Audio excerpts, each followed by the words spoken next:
Let's switch gears a little bit and talk about video and kind of live type components.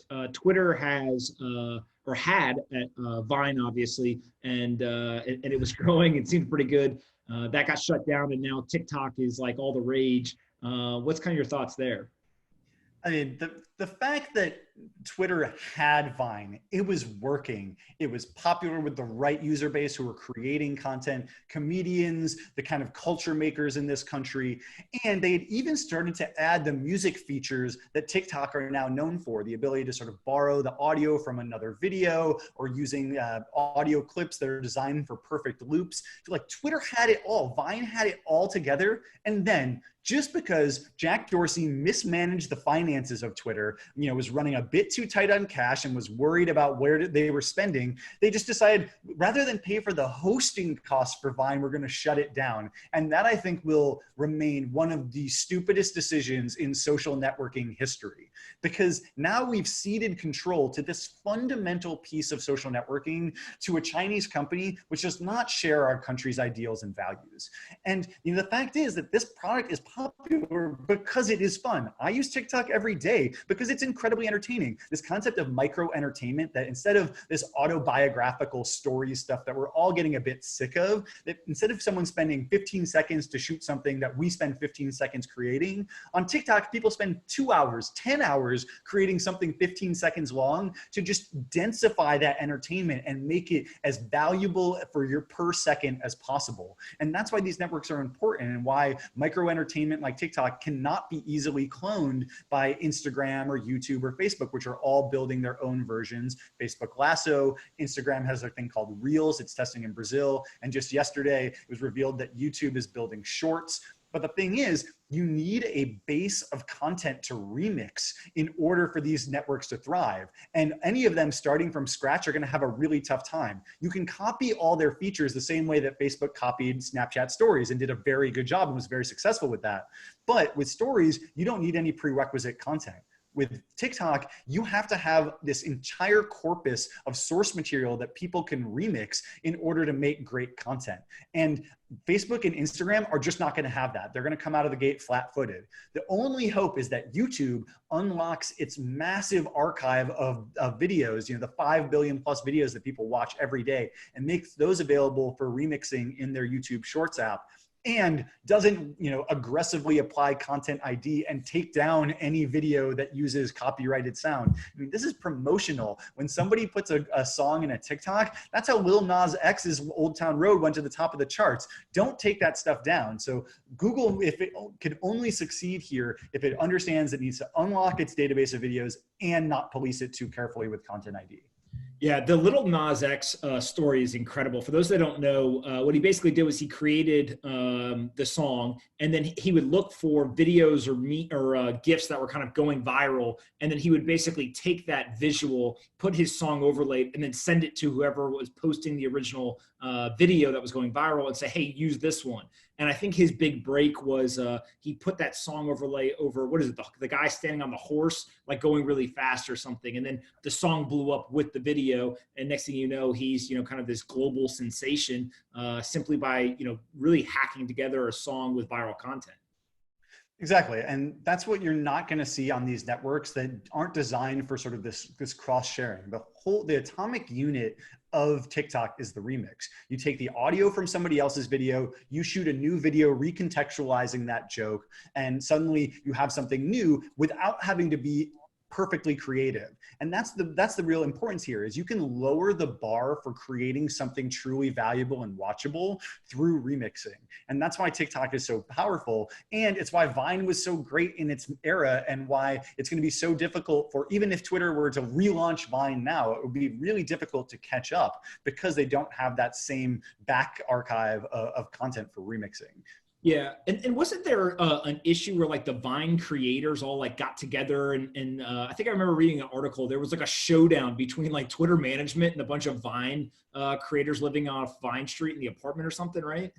Yeah, absolutely. So Twitter never decided to directly support Vine stars. They were not good at bringing them in-house and sort of giving them tutorials or helping them meet the team or use the features. They were not great at connecting them with brand deals. And it just meant that these Vine stars were effectively contributing all of this content for free and getting nothing in return.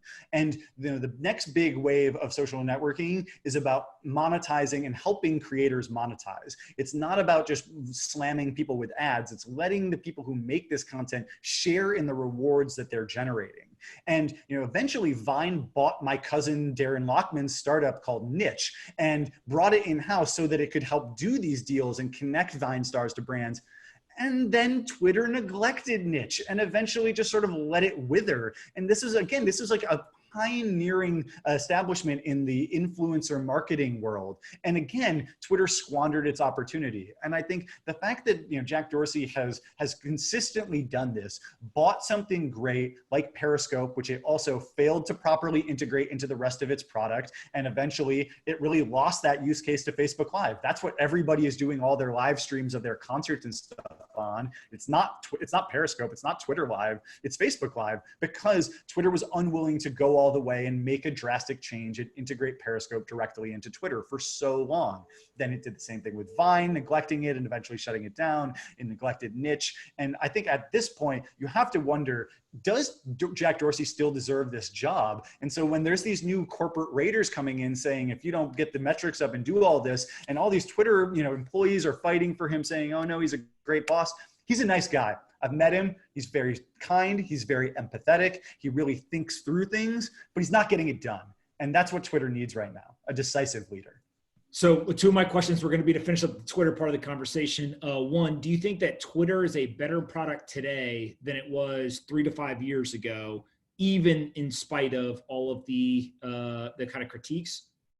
I mean, the product is absolutely better. Specifically, the algorithmic timeline makes it so much easier to actually find the best stuff. The reason Twitter is special is that it makes everybody as smart as anybody. It lets somebody take all of the research, all of the knowledge, all their wisdom from their life, use that as a lens for consuming new information and then distilling it to the most important parts.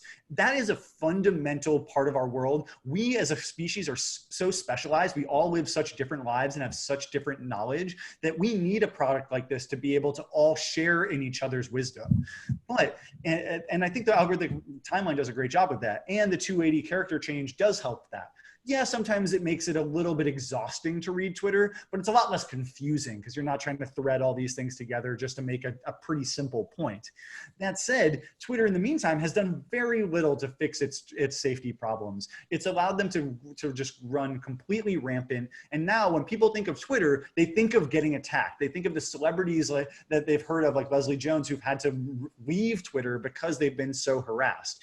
And they just think of the confusing experience. If you start a new Twitter account today, you will be dumbfounded about how bad the onboarding experience is. They basically just show you a bunch of celebrities, say follow these people, and then dump you on the timeline. They don't teach you anything about what you should tweet about, how you should steal information from the real world and share it. They don't teach you about digging into your specific niche interests and finding the experts in those areas rather than these totally catch-all lowest common denominator celebrities. And they don't really teach you about how to interact on the timeline, how replies really work, how any of these different tools like retweets and faves really affect your timeline. And with that, people, they get started, they don't understand it, they feel like they're talking to a black hole because they do a very bad job of getting new users, followers, and they say, why am I doing this?